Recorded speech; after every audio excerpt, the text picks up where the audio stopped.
Hi everyone, and welcome back to Everyday Real English's podcast.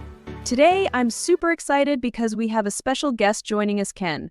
We're going to have a chat about something really inspiring the Paralympic Games. So Ken, thanks for being here.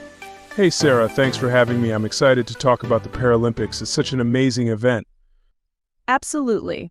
So for those who might not be familiar, the Paralympic Games are a major international sports event for athletes with disabilities. They're held right after the Olympics, and they showcase some incredible talent and resilience. Have you ever watched the Paralympics, Ken? Yeah, I have. I've watched a few events over the years, and every time I'm blown away by the determination and skill of the athletes. I mean, these are people who have overcome so much to get where they are. Exactly. It's so inspiring. What's really cool is that the Paralympics cover a wide range of sports. Just like the Olympics, there's everything from track and field to swimming, wheelchair basketball, and even paracycling. Do you have a favorite event? Oh, definitely. I really enjoy watching wheelchair basketball. It's so intense.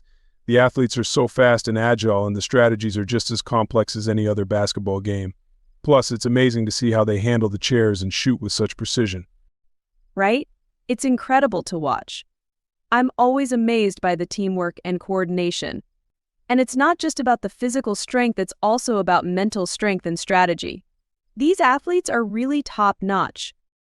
Absolutely. And speaking of strategy, I think what's really impressive is how each sport is adapted for the athletes. Like in swimming, they have different classifications based on the type and level of disability, so it's really fair and competitive. That's a great point, Ken. The classification system is designed to ensure a level playing field, so athletes compete against others with similar abilities.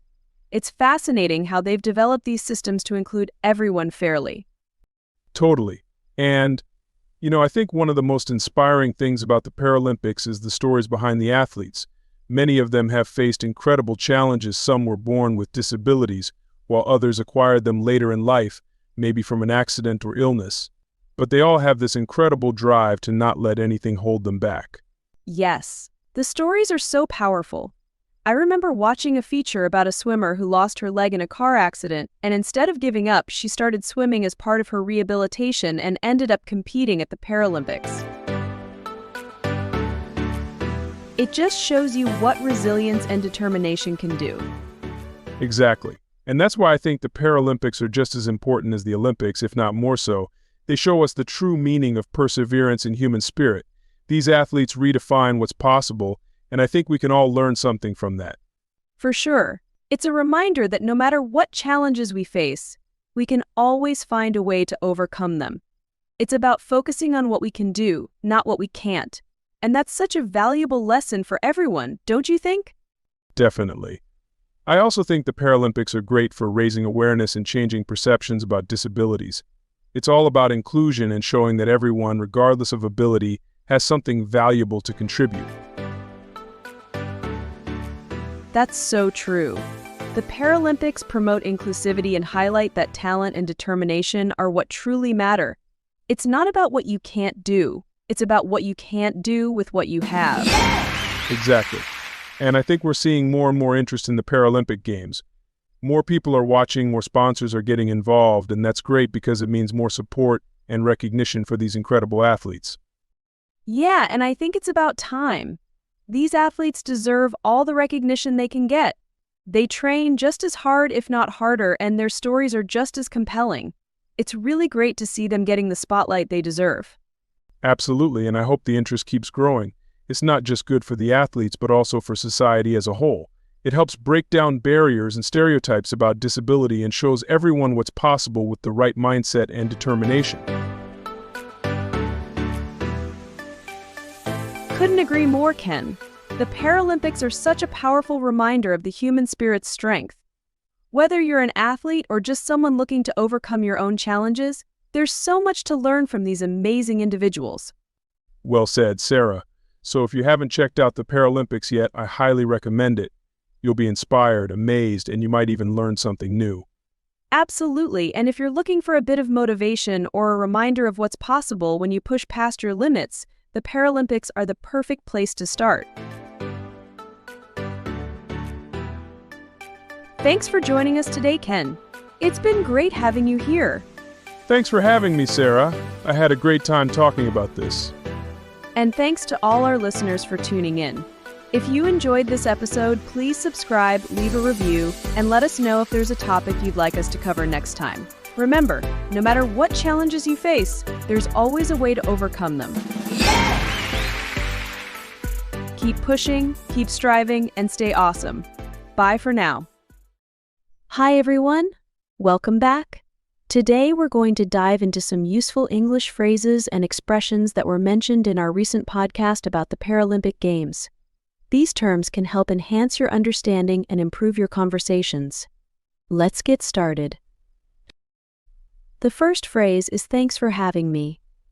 This is a polite way to express gratitude when someone invites you somewhere, like a meeting, event, or podcast. It's a common phrase used in both casual and formal settings. For example, "Thanks for having me at your dinner party last night," which means you're thankful for being invited to the dinner party. Another example is, "I enjoyed our conversation, thanks for having me on your show," which shows appreciation for being invited as a guest on a show.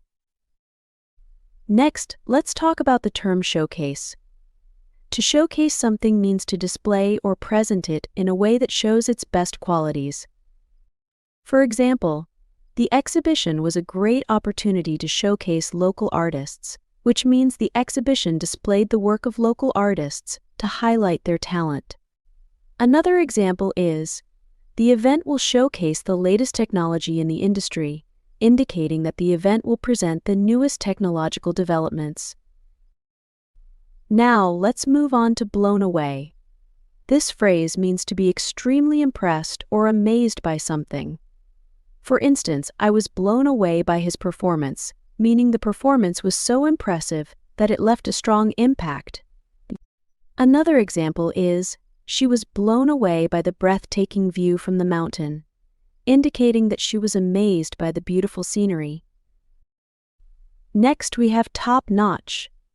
This phrase is used to describe something of the highest quality or the best standard.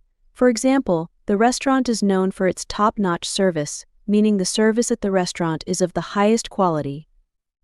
Another example is, "She gave a top-notch presentation at the conference," suggesting that her presentation was excellent and well received. Now, let's explain the phrase "a level playing field." This phrase means a situation where everyone has the same opportunities and fair conditions, with no one having an advantage over the others. For instance, the new rules are designed to create a level playing field for all participants, which means the rules ensure fairness for everyone involved. Another example is, "In a fair competition, everyone competes on a level playing field," indicating that everyone has equal chances to succeed. Next, the term "acquired." This means to gain or obtain something, often over time. For example, "She acquired a taste for jazz music after listening to it for years," meaning she gradually developed a liking for jazz music. Another example is, "He acquired a lot of knowledge about the subject through extensive reading," indicating that he gained knowledge by reading a lot. Let's talk about the phrase "hold someone back." This means to prevent someone from achieving something or making progress. For example, fear of failure can hold you back from taking risks, meaning that being afraid of failing might stop you from trying new things.